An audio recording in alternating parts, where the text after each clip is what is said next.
Welcome back mga isko at mga iska. Ayan, nandito po kami ngayon sa aming munting farm. At ayan, mayroon pa kami dito mga alagang mga biik. Ayan oh. Yan, para na po yan sa mga okasyon dito sa amin. Para sa birthday, sa binyag, sa basta lahat-lahat. Para yan sa inyo mga mamumunisyon.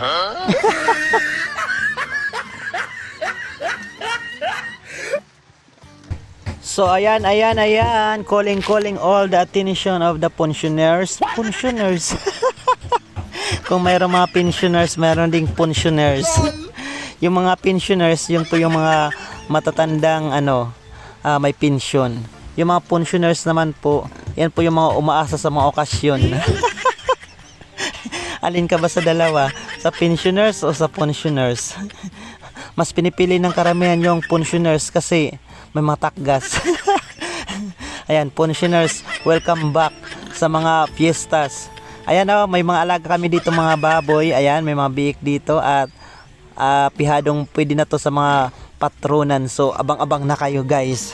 Ready na ang inyong mga lalagyan ng takgas.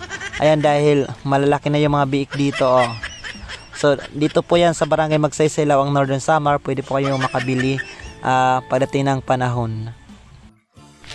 So ayan mga isko, mga iska, ito po yung isa sa pinagkakaabalahan namin po, ang pag-aalaga po ng mga baboy, kung saan po ay maaari po namin maibenta sa mga darating pong mga buwan, lalong-lalo na po sa mga nalalapit pong kapistahan. So pwede po kayong kumunta kay Maestro Waray. Bali may 10 biik kami dito.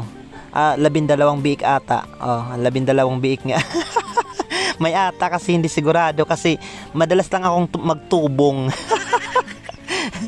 Lalo na magbaldiyo. Pero sa totoo lang po mga isko, mga iska, isa po sa dahilan kung bakit po nag-alaga po kami ng babuyan po dito sa amin, dahil napakamahal na po ngayon ng presyo, ayan, ng halaga po ng karne ng baboy. Yung isang biik po, yung isang lutas, lutas, ay nagkakahalaga na po ng 5,000.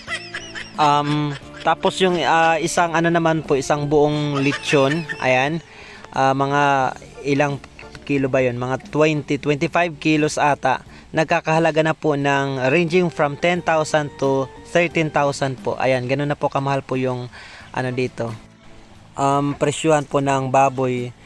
Kasi ganun na din po, napakamahal na rin po ng halaga po ng tawag dito, yung ayan yan na sinasabrag ko.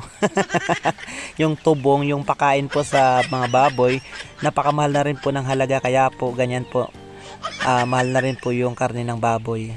So ayun mga isko, mga iska, so abangan po ninyo, pwede po kayong mag-PM kay Maestro Waray sa mga darating pong mga buwan ng Mayo at Hunyo. Ayan, ready na po yung ating mga baboyan, yung ating mga lechonon. Ayan, yung mga panglechon ninyo, ready na po. Pwede po kayo mag-message kay Maestro Waray at makabibili na po kayo dito sa amin. Ayan, thank you so much po sa inyong panonood at sa inyong walang sawang suporta sa inyong nag-iisang Maestro Waray. Yes!